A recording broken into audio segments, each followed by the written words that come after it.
అపోస్తలుల కార్యం 3వ అధ్యాయంలో ఒక వ్యక్తి గురించి నేను చెప్తాను. ఆ వ్యక్తి ఎలా ప్రభువుని ఆరాధించాడో, ఆరాధించే స్థాయిలోనికి వెళ్ళాడు. ఆ వ్యక్తి ఏమో గొప్పవాడు కాదు, ఆ వ్యక్తి కూడా సామాన్యమైన వ్యక్తే. అపోస్తలుల కార్యం 3వ అధ్యాయము 1 నుంచి 2వ వచనం చదువుదాం.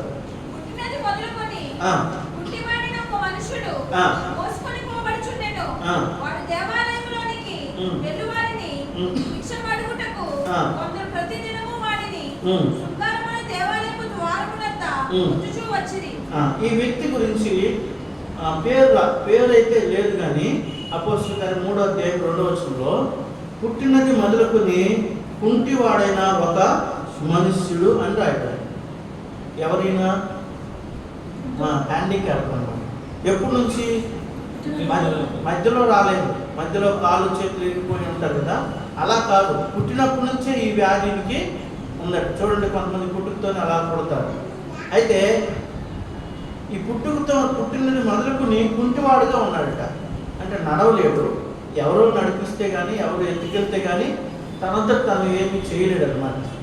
అంటే దీని అర్థం ఏంటంటే మనిషి జీవితం కూడా పుట్టుకతోనే, చెప్పండి, పుట్టుకతోనే పాపి, అంటే పుట్టుకతోనే తన జన్మమే పాపము అని హిందూ గ్రంథాల్లో కూడా ఉంది కదా. అందుకే బైబిల్లో మాట దావీదు అంటాడు, 51వ కీర్తన 5వ వచనం చదువుదామా? 51వ కీర్తన 5వ వచనం చదువుదాం.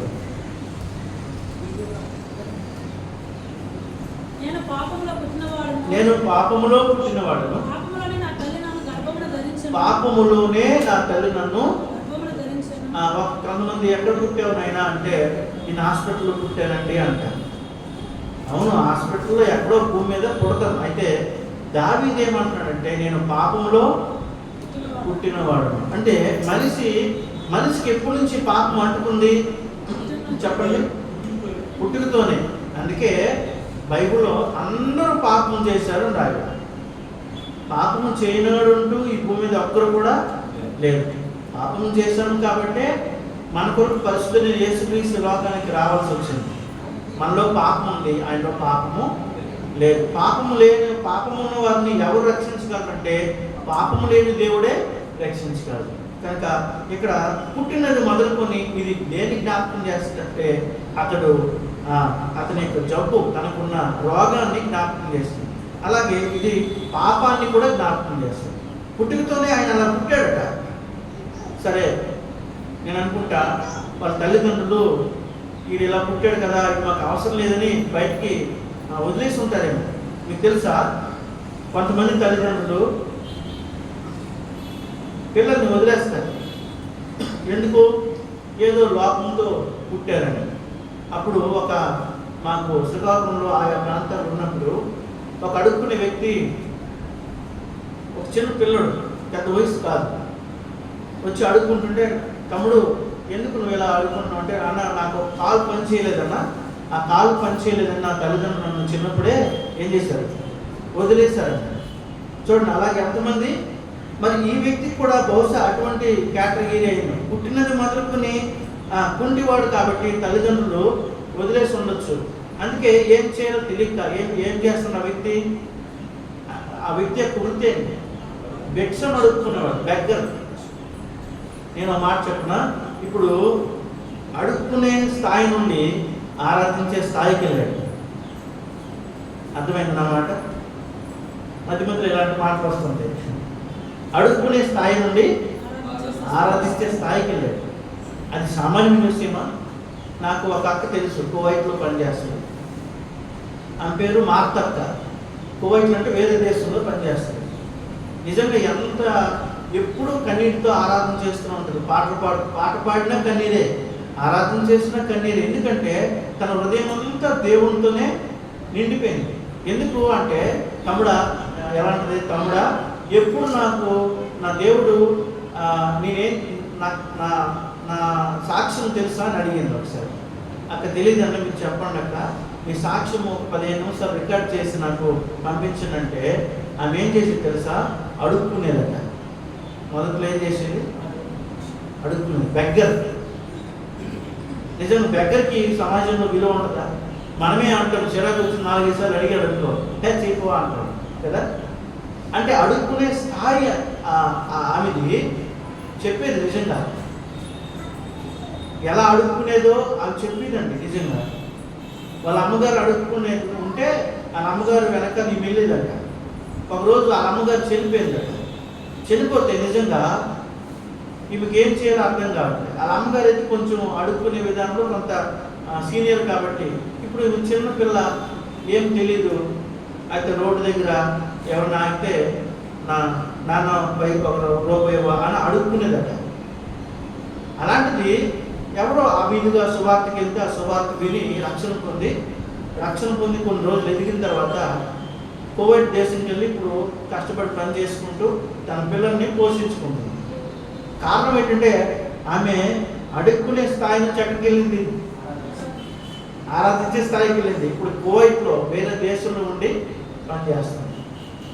ఇక్కడ ఈ వ్యక్తి కూడా అడుక్కునే స్థాయి ఉంది. నిజంగా ఎలా అడుక్కున్నాడో చూడండి, చదువుదాం. అపోస్తలుల కార్యం 3వ అధ్యాయము. పుట్టినది మొదలుకొని గుడ్డివాడనే ఒక మనుషుడు మోసుకొని పోబడుచుండెను. వాడు దేవాలయంలోనికి వెళ్ళు వారిని భిక్షమడుగుటకు కొందరు ప్రతిదినము వారిని శృంగారమును దేవాలయపు ద్వారం వద్ద ఉంచుచూ వచ్చిరి. ఈ వ్యక్తి అడుక్కోవాలంటే ఈ వ్యక్తికి 2-3 అసిస్టెంట్లు కూడా ఉండాలి. ఎందుకు? నడవలేడు కాబట్టి. కనుక వీళ్ళు ఒక పాయింట్ని ఎంచుకుంటారండి. అడుక్కునే వాళ్ళు జనాలు ఎక్కువ ఎక్కడ ఉంటారో, లేకపోతే తర్వాత రద్దీగా ఉండే దగ్గర, గుడి దగ్గర, లేకపోతే ఎక్కడ సినిమా దగ్గర వాళ్ళు ఏం చేస్తారు, అక్కడ రెడీగా ఉంటారు సైడ్కి ఎవరంటే, ఎందుకంటే ఆ పని మీద వస్తారు కాబట్టి. కనుక దేవాలయం దగ్గర ఎందుకు ఉన్నాడు తెలుసా? దేవాలయంకి వచ్చిన వాళ్ళు ఏం చేస్తారు చెప్పండి? పైసలు తెస్తారు కదా, కానుకలు తెస్తారు. అందులో కొంచెం ఏమైనా ఇస్తారేమో అని ఆ పక్కన రెడీగా. మనవాడు నడుచుకోలేడు కాబట్టి 2-3 జీతం పెట్టుకున్నాడు. ఒరే, నేను అడుక్కున్న దాంట్లో సగం మీకు ఇస్తాను, మీరేం చేస్తారంటే నన్ను తీసుకెళ్ళి ఆ గుడి దగ్గర పెట్టాలన్నాడు. చక్కగా రోజు అదే పని కదా, కూర్చొని అడిగిస్తే అందులో కొంత డబ్బులు వాళ్ళకి ఇచ్చేవాడు. అలాంటి జీవితము ఇప్పుడు 3వ వచనం చదువుదాం. పేతురు యోహానును దేవాలయంలో ప్రవేశించబోయినప్పుడు వాడు చూచి భిక్షను అడిగాడు. ఎవరిని అడిగాడు? భిక్షను అడిగాడు. లేక వాళ్ళని అడగాల. ఎవరిని అడిగాడు? షాపుల దగ్గర ఏముంటాయి? దేవుని షాపుల దగ్గర ఏముంటుంది? ఇది ఉంటుంది, ఒక సంచి ఉంటుంది, తర్వాత అంతే. కనుక ఈ వ్యక్తి సరిగ్గా చూశాడు. వీళ్ళిద్దరు కొంచెం బహుశా మామూలు బట్టలు వేసుకున్నారు. వీళ్ళు ప్రార్థన చేసుకున్న వాళ్ళు వెళ్తున్నారు. అక్కడికి వెళ్తుంటే మనోడు ఏం చేశాడు? చూశాడట. చూస్తుంటే ఎందుకు చూశాడు? ఉద్దేశం ఏంటి? భిక్షగాడు ఎందుకు చూస్తాడండి? ఒక రూపాయో. కానీ ఈ వ్యక్తి ఏం చేసింది తెలుసా? రూపాయి కోసం చూడలే. ఎందుకు చూశాడు చూడండి, చదవండి. పేతురును 4వ వచనం. పేతురును యోహానును వారిని తేరి చూసి మా తట్టు చూడమనిరి. వాడు వారి యొద్ద ఏమైనా దొరుకునేది కనిపెట్టుచు వారి యొద్ద లక్ష్యం ఉంచెను. అంతటా పేతురు, వెండి బంగారం నా యొద్ద లేవు గాని నాకు కలిగినదే నీకు ఇచ్చుచున్నాను. నజరేయుడైన యేసుక్రీస్తు నామమున నడువమని చెప్పి. చూడండి, ఎప్పుడైతే పేతురు యోహాను నా వైపు చూడండి అన్నాడు, ఎవరిని? అడుక్కునే వ్యక్తిని నా వైపు చూడండి. మీరు అంటే మీకు ఇబ్బంది అయితే కూర్చోండి, ఏ ప్రాబ్లం లేదు, పర్వాలేదు. కుర్చీలు వేసింది పెద్దవాళ్ళకే, కూర్చోలేని వాళ్ళకి వేసాం కాబట్టి పైన కూర్చోండి. కనుక ఇక్కడ రాయబడింది పేతురు యోహాను నా వైపు చూడన్నాడు. ఇప్పుడు మా వైపు చూడు, మా ఇంటికి రా అంటే ఏమనుకుంటాం మనము? చూడమన్నాడు, లేకపోతే మా ఇంటికి రమ్మన్నాడు అంటే ఏదో చెప్తారు లేదంటారు వాళ్ళు. ఆయన కూడా అలాగే అంటున్నాడు. సరే, డబ్బుల కోసం కాదు, వెండి బంగారాలు దొరుకుతాయేమో. ఏంటి? వెండి బంగారం. ఎవరైనా వెండి బంగారం అడుగుకుంటారా? అమ్మ కొంచెం వెండి అమ్మా, కొంచెం బంగారం అని అడుగుకుంటారా? కానీ ఈయనేమో ఏం ఆశించాడు తెలుసా? రూపాయి పావలా కాదు, ఎంత? వెండి కోసం టెండరేటెడ్ యాక్ట్, బంగారం కోసమే. ఎందుకు? అసలు ఆయన ఏం అడగాలి? నిజంగా చెప్పండి, ఆయన ఏం అడగాలి? బాబు నాకు కాలు లేవు, కాలు వస్తే పని చేస్తాను అని అడగాలి కదా. ఈరోజు ప్రజలు కూడా ఏమడుగుతున్నారు? ఇప్పుడు పని చేసుకునే శక్తి నీకు ఇచ్చాడండి, మీకు తెలుసో లేదో, కాళ్ళు పని చేయకపోయినా చేతులతో పనిచేసేవాడు చాలామంది ఉన్నారు లేదు? ఉన్నారు. నేనేంటంటే కాళ్ళు చేతులు పనిచేసిన కొంతమంది పనిచేయరు, అవునా? కాళ్ళు చేతులు పనిచేసిన వాళ్ళు. కానీ ఈ వ్యక్తిగాడు చూడండి, తనకున్న ఆసక్తి, నడవలేడు, అక్కడికి వెళ్ళలేడు, ఆడేవి పనులను పెట్టుకొని వాళ్ళకి మనకు శాలరీ ఇచ్చి, మనం అనుకుంటాం మనం ఎవరికైనా శాలరీ ఇచ్చామనుకో మనం పెద్ద అధికారం అనుకుంటాం, కానీ వాడు కూడా శాలరీ ఇస్తున్నాం ఎవరికి? ఇద్దరు వ్యక్తులు. అంటే ఆడ దగ్గర కూడా పనిచేస్తూ ఉన్నారు. అంటే దేవుడు అక్కడ ఎలా ఆలోచించవచ్చు అంటే, దేవుడు ఎవరిని తక్కువ చేయడు. వ్యక్తిగాడు మనం ఏం చేస్తామో తక్కువగా చూస్తాం. వాడు అంతా ఎత్తుకున్న తర్వాత వాడికి మూట అవుతుంది, వాడు చక్కగా లెక్కేసుకుని అందులో సగం వాటర్ వాళ్ళకి ఇచ్చేవాడు, వాళ్ళు సంతృప్తిగా తినేవారు. కనుక అంటే ఇక్కడ వాడు ఆశిస్తున్నాడు వెండి బంగారం కావాలని. వెండి కావాలి, బంగారం కావాలి. బైబిల్లో ఏమో తెలుసా? ఒక వ్యక్తిని వెండి బంగారం విమోచనలేవు అని ఉంది. ఏ ఏ శైవ వస్తువుల చేత మనము ఎక్కడుందో మనం చదవగలరా? మొదటి పేతురు 2:18 చదవండి. 1:18 క్షమించండి. మొదటి పేతురు 1:18 మాట ఉంది. పారంపర్యమైన మీ వ్యర్థ ప్రవర్తనలను విడిచిపెట్టు, వెండి బంగారం వంటి క్షయ వస్తువుల చేత మీరు విమోచింపబడలేదు. ఆ మాట కావాలి. వెండి బంగారం చేత మీరు విమోచింపబడలేదు కానీ అమూల్యమైన రక్తము చేత అనగా నిర్దోషమును నిష్కలంకమునకు గొర్రె పిల్ల వంటి క్రీస్తు రక్తం చేత విమోచింపబడితేరని మీరు ఎరుగుదురు కదా. ఎంత స్పష్టంగా ఉందో చూడండి.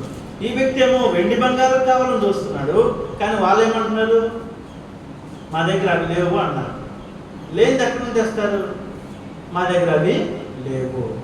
మరి ఏమున్నాయి? దేవుని శాఖలు ఏముందంటే వాళ్ళ మంచి మాట అన్నారు. అపోస్తలుల కార్యం 3వ అధ్యాయంలో అంతటా పేతురు, వెండి బంగారం నా యొద్ద లేవు, కానీ నాకు కలిగినదే నీకు ఇచ్చుచున్నాను, నజరేయుడైన యేసుక్రీస్తు నామమున నడువుము అనగానే ఏం చేశాడు? ఇప్పుడు వెండి బంగారం ఇస్తే నడుస్తాడా? మనం కనీసం అమ్ముకోగలడా? ఎంత సహాయం ఉంటే కానీ అక్కడికి వెళ్ళలేదు. బంగారం మీద ఇండియన్ అమ్మాలంటే అంత ఈజీ కాదు ఈ రోజుల్లో. ఎక్కడ దొరికింది అంటారు బంగారం కదా. బంగారం అమ్మడానికి వెళ్ళామనుకో, ఎక్కడికి కొట్టు వచ్చావు అంటారు. అంత ఈజీ కాదు. బంగారం షాప్ కూడా దగ్గర కొంటేనే, మళ్ళీ ఆడ దగ్గర కొంటేనే, ఆ పేపర్లు ఉంటేనే తీసుకుంటారు కదా. కనుక వీటికి వెండి బంగారం అవసరం లేదు. వాడికి కావాల్సింది ఏంటంటే కాళ్ళు చేతులు కావాలి, కాళ్ళు పనిచేయాలి. ఈరోజు మన జీవితంలో కూడా ఒకప్పుడు మన జీవితం కూడా ఒక అలాంటిదే కదండి కదా. అడగాల్సింది అడగకుండా ఏదేదో అడిగేవాళ్ళు కదా, ఏదేదో అడిగేవాళ్ళు. అయితే దేవుడు అన్నాడు, బాబు నీకు అవసరమైంది అది కాదు, నీకు రక్షణ మారుమనసు అవసరం. నువ్వు రక్షణ పొందితే మిగతావన్నీ కూడా మీకు నేను ఇస్తాను అని ఆయన ఏం చేశాడు? డైరెక్ట్గా దేవుడు రక్షించుకున్నాడు. అందుకే నజరేయుడైన యేసు నామంలో నడవమని చెప్పగానే ఏం జరిగింది? నజరేయుడైన యేసు నామంలో అలేం మంత్రం చేయలేదండి, చేయి పట్టుకో కాళ్ళకు నూనె రాయలేదండి, మందులు కూడా వేయలేదండి. ఏమన్నారు వాళ్ళు? నజరేయుడైన యేసు నామములో నడువుము ఆ ఒక్క మాట పలికారు. పలకగానే ఏం జరిగింది? చదువుతారు 7వ వచనం.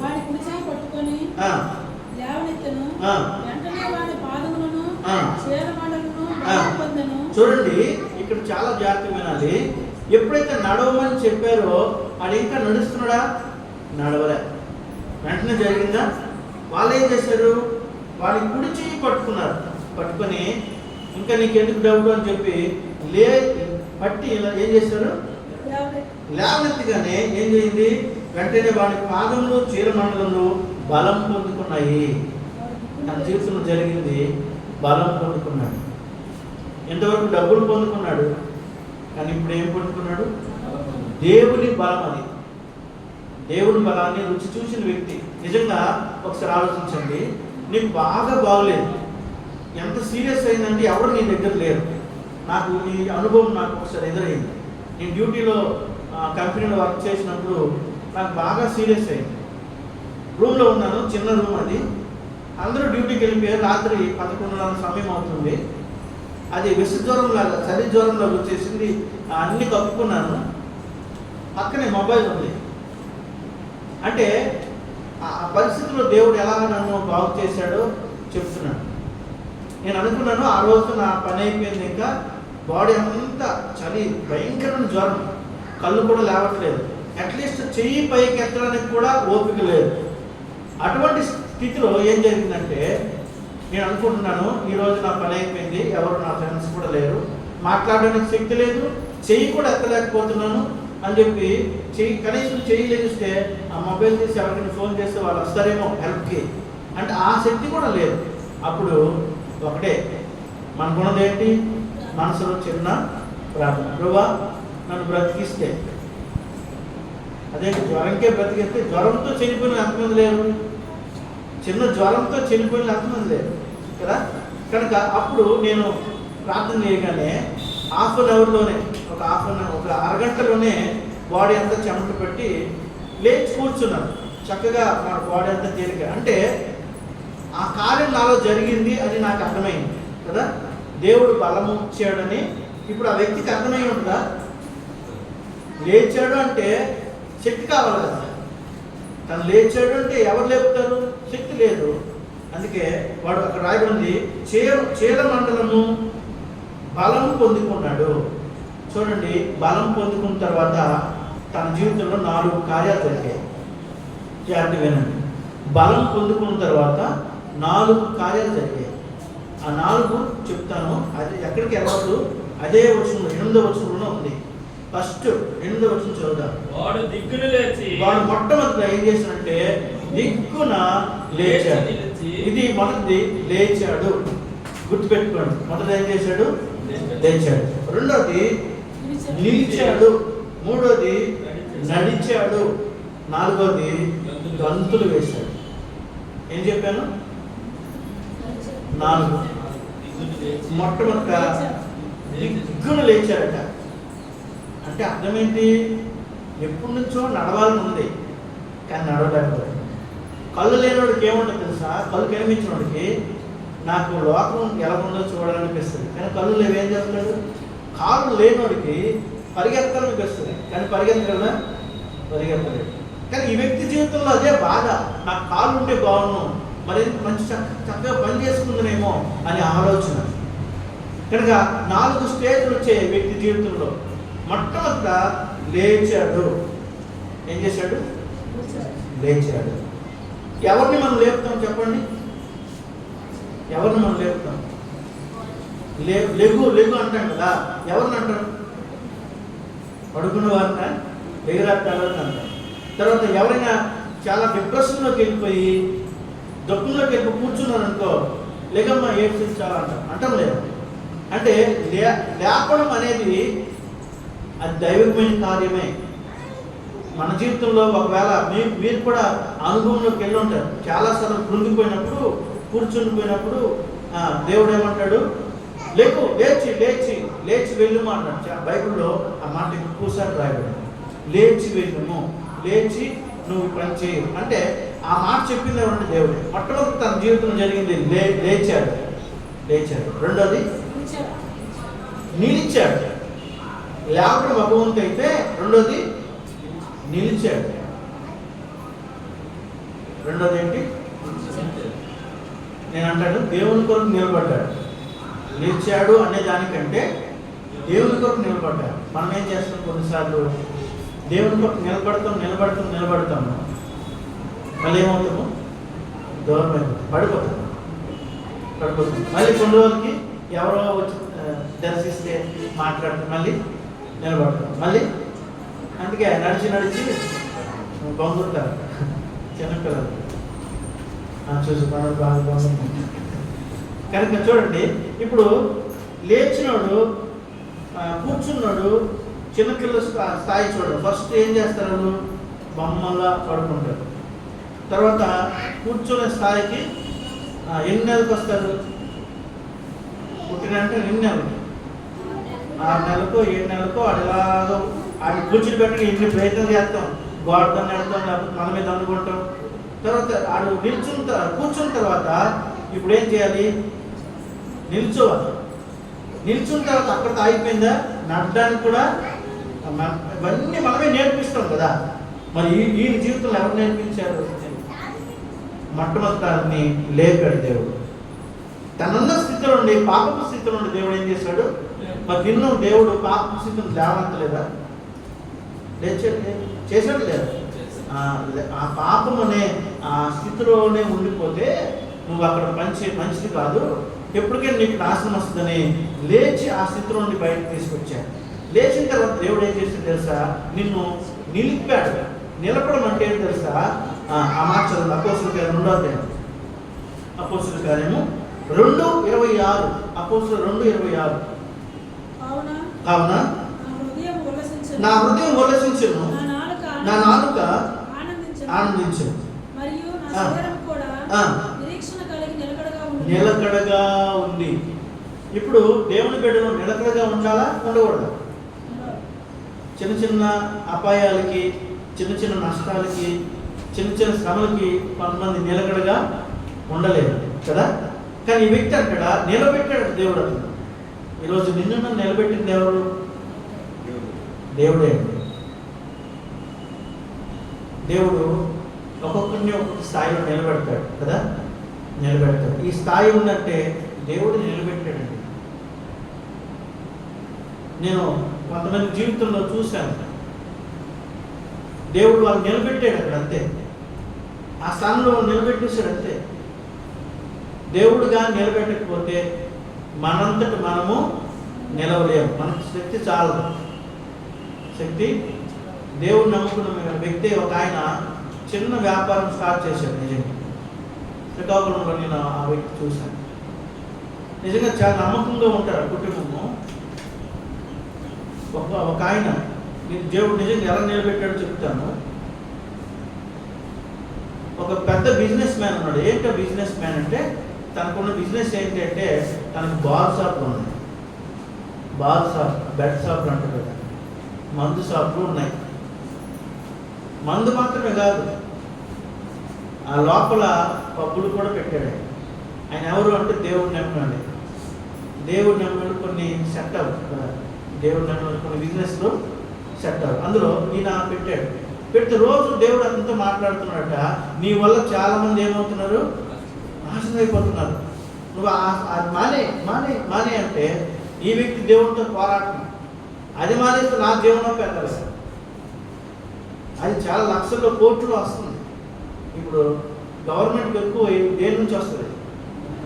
ఒకటి మందు, రైల్వే కదా వస్తాయి, కొన్ని ఉన్నాయి. దేవుడు అంటున్నాడు అది మంచిది కాదు, మానే. దానివల్ల చాలా మంది చెడిపోతున్నారు, పాడైపోతున్నారు. దానివల్ల నీకు వాళ్ళు చెడిపోతే వాళ్ళ ఉసురు నీకు తగ్గుతుంది. అది మానే అంటే కొన్ని రోజులు పోరాటం చేసి దేవుడు చెప్పినట్లు ఏం చేశాడు? మానేమని. సరే మానేసి ఈ స్వరూపంతో ఉంది కదా, ఏం చేయాలి? అమ్మిస్తే లాభం వస్తుంది. కానీ దేవుడిని అమ్మొద్దు, పగలగొట్టాను, అమ్మొద్దు. మరి అమ్మితే వాళ్ళు కూడా దీన్ని తాగి చెడిపోతారు కదా, అది కూడా ఇతని మీద పడుతుంది కదా. అందుకే దేవుడు అన్నాడు పగలగొట్టి. ఈయనేం చేశాడు? ఆ షాపులు అన్నింటికి వెళ్ళి పగలగొట్టేస్తున్నాడు. ఈ పనులు ఉంటారు కదా, ఇలాంటి పిచ్చి పెట్టినట్టుంది ఎవరికి? మా వాడరికి అన్నీ పగలగొట్టేస్తున్నాడు. ఏంటి అందరూ చెప్పాడు, మీరు అందరూ జాబ్ మానేయండి, దేవుడి పని చేయండి అన్నారు. సరే, అన్ని షాపులు అన్నీ క్లోజ్, అన్ని సీసాలు పగలగొట్టేశారు. ఇప్పుడు దేవుడిని అడిగాడు, ఏం చేయాలంటే దేవుడు అన్నాడు, ఒక చేపలు నువ్వు మీ ఆవిడ చిన్న గడ్డి బయట పెట్టుకుని చేపలు ఫ్రై అంటే చేపలు కాల్చి అమ్మండి అన్నాడు. అంతే, చేపలు కాల్చి. ఈరోజు దేవుడు వాళ్ళని ఆశీర్వదించాడు. చూడండి, ఎక్కువ స్థాయి నుండి తక్కువ రావడానికి ఎవరు ఇష్టపడరు. కానీ ఆ వ్యక్తి దేవుని కొరకు అది వదులుకున్నాడు, నమ్మకంగా యథార్థంగా జీవించాలని తీర్మానం చేసుకున్నాడు. దేవుడు మరింత ఆశీర్వాదము. వాళ్ళు అంటారు, ఒక దైవజనుడు అక్కడికి వెళ్ళి చేప తింటున్నాడట. చేప తిన్నప్పుడు వాళ్ళ సాక్ష్యం అడిగాడట. అడిగితే ఇగో మా దేవుడు ఈ షాపులన్నీ వదిలేయమన్నాడు, ఇది ప్రారంభించాడంటే ఆ దైవజనుడు చెప్పిన సాక్ష్యం. నిజంగా అలాంటి వారు ఎవరు ఉంటారండి? కోర్టులో లక్షల్లో వచ్చిన బిజినెస్ వదులుకొని చేపలు కాల్చి అమ్మడం ఎంత వస్తుంది అంటే వాళ్ళు చెప్పిన సాక్ష్యం ఏంటంటే, మేము ఈ చేపలు అమ్ముకున్నా సరే మాకు చాలా నెమ్మదిగా ఉంది, సంతోషంగా ఉంది అని. మనకు కావాల్సింది ఏంటి? ఎంత చేసినా హృదయంలో సంతోషం లేకపోతే ఏ ప్రయోజనం? అందుకే చిన్నది పెట్టుకున్నా అందులో నమ్మకం కొట్టి దేవుడు ఏం చేస్తాడు? బైబిల్ ఏమో తెలుసా? నమ్మకమైన వారికి దీవెనలు మెండుగా వస్తాయి. కానీ ఈ వ్యక్తి తన జీవితం నిలబడ్డాడు. ఇంతకుముందు ఎవరో వచ్చి అతను నిలబెట్టాలి, ఎవరో వచ్చి అతను మోసుకుని తీసుకుని, ఇప్పుడు అవసరం లేదు. లేచాడు, రెండోది నిలిచాడు, మూడోది నడిచే స్థాయికి వచ్చేసాడు. అంటే తన ఆత్మీయ జీవితంలో తన స్టెప్ చూడండి, ఒక్కొక్క మెట్టు ఎదుగుతూ చివరికి ఎక్కడికి వెళ్తాడు తెలుసా? దేవాలయంకి వెళ్ళాడు. అదే మాట చూడండి, ఆ మాట ఉంది 9వ వచనం.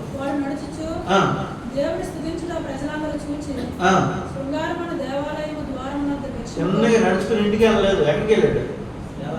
మేలు పొందిన తర్వాత చిన్నగా ఎక్కడికి వెళ్ళదు? మందిరంకి వెళ్ళదు. ఎక్కడైతే నువ్వు మేలు పొందేవాళ్ళు నువ్వు మర్చిపోకూడదు. 4 స్టేజ్లు. మొదట లేచాడు, రెండోది నిలిచాడు, మూడోది నడిచాడు. ఎవరితో నడిచాడు? దేవునితో నడిచాడు, దేవుని కొరకు నడిచాడు. 4వది తెలుసా? గంతులు వేశాడు. అంటే తన సంతోషము కానీ తన ఆత్మీయ జీవితం కానీ ఎక్కడ డౌన్ అవ్వలేదు, గ్రోత్ అవుతూనే ఉంది, ఎదుగుతూనే ఉన్నాడు. మరి దేవుడు మన జీవితంలో చూడండి, మన ఏ స్థాయి నుండి ఏ స్థాయికి వచ్చామో ఒకసారి గుర్తుపెట్టుకోవాలి. మన స్థాయి ఏంటి? ఈరోజు దేవుడు నన్ను ఎలా వచ్చాడు? మానవులందరూ పాపంలో పుట్టిన వాళ్ళే. దాని నుంచి బయటకు వచ్చాడు. వచ్చిన తర్వాత అతని జీవితంలో లేచి, నిలిచి, నడిచి, 4వది గంతులు వేసే సంతోషం. ఎప్పుడు వేస్తాం? గంతులు వేస్తాం. ఏదైనా ఒక ఉద్యోగం వచ్చిందనుకో, గవర్నమెంట్, సంతోషం. బయటికి గంతులు అయిపోయిన లోపల మాత్రము గంతులు వేస్తారు. కానీ ఈ వ్యక్తి గంతులు వేసే ఆనందం ఎందుకు వచ్చిందంటే, తను ఎప్పుడు అనుకోలేదు కాళ్ళు వస్తాయేమో, నేను నడుస్తానా, నేను ఎప్పుడు అడుక్కునేవాడు. కానీ దేవాలయం లోపలికి వెళ్ళే అధికారం కూడా లేదు. అలాంటి స్థితిని దేవుడు ఏం చేశాడు తెలుసా? గంతులు వేయచ్చు, దేవుని స్తుతిస్తూ వారితో కూడా దేవాలయంలోనికి. ఈరోజు మనం ఎక్కడున్నాం? ఇదేంటి? దేవాలయం. దేవుని దేవ అంటే దేవుడి ఆలయం, దేవుని మందిరంలో వచ్చినాం. ఒకప్పుడు మన స్థితి ఎక్కడ ఉండేది? ఒకప్పుడు నా జీవితంలో అయితే నేను చెప్పగలను, వైజాగ్ ప్రాంతంలో నాకు డ్రింకింగ్ అలవాటు కూడా నేర్చుకున్నాను, తాగడం కూడా అది స్నేహితుల వల్ల నేర్చుకున్నాను. అది ఎంతవరకు వెళ్ళిందంటే, ఒక రోజు తాగి రోడ్డు మీద పడిపోయాడు. అంటే మామూలుగా రోడ్డు మీద తాగేసి పడకుండా చూడండి, ఎక్కడో కాలువల దగ్గర ఎక్కడో. మనం అది చూసి ఇదేంటి అన్నట్లుగా అనిపిస్తుంది. అటువంటి లైఫ్ నాది కూడా.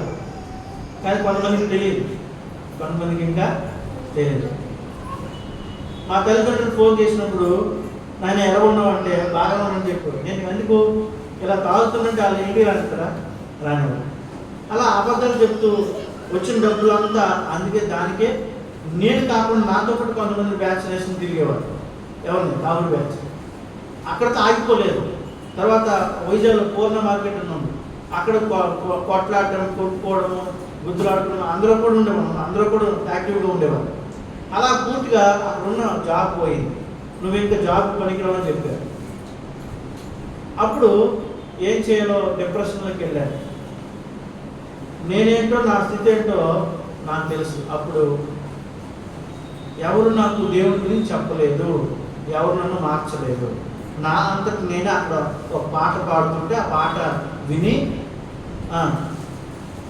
చనిపోదామని ఆలోచనతో నన్ను దేవుడు అక్కడ రప్పించి ఆ మాటల ద్వారా నా హృదయంలో కార్యము చేశాడు.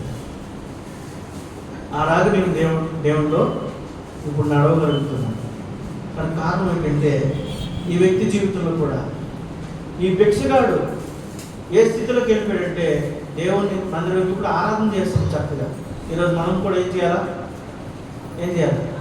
ఆరాధన చేయాలి. ఎందుకు చేయాలి ఆరాధన అంటే మన స్థితి కూడా ఫిజికల్గా ఆ వ్యక్తి కుంటివాడే, మనము ఆత్మీయంగా కుంటివారు, నడవలేని స్థితి మంది, పరిగెత్తలేని స్థితి మంది, దేవుళ్ళో దిగజారిపోయిన అటువంటి మనల్ని ప్రేమ చేసేది చిన్నగా తీసుకొచ్చి దేవుడి మందిరంలో మనకి దేవుడిని ఆరాధించేవారు. ఒక్క మాట చదువుతామా? యోహాను సువార్త 4వ అధ్యాయము 4:24. యోహాను సువార్త 4:24. దేవుడు ఆత్మ గనుక ఆయనను ఆరాధించువారు ఆత్మతోనూ సత్యముతోనూ కనుక దేవుడు ఆత్మ కనుక ఆయన ఏం చేయాలి? ఆత్మతో సత్యముతో ఆరాధించాలి. ఆదివారం అంటే చెప్పాను కదా, ఆరాధనే. నువ్వు ఒక పాట ద్వారా ఆరాధించవచ్చు, లేకపోతే నువ్వు మోకరించి ప్రభా నిజమే నాకు కూడా ఒకప్పుడు కుంటివాడి స్థితే, భిక్షగాడు లాంటి పరిస్థితే అని 2 మాటలు నోటితో పలికితే అది కూడా ఆరాధన. కనుక రండి మోకరించండి, ఆరాధన చేద్దాం. మోకరించండి.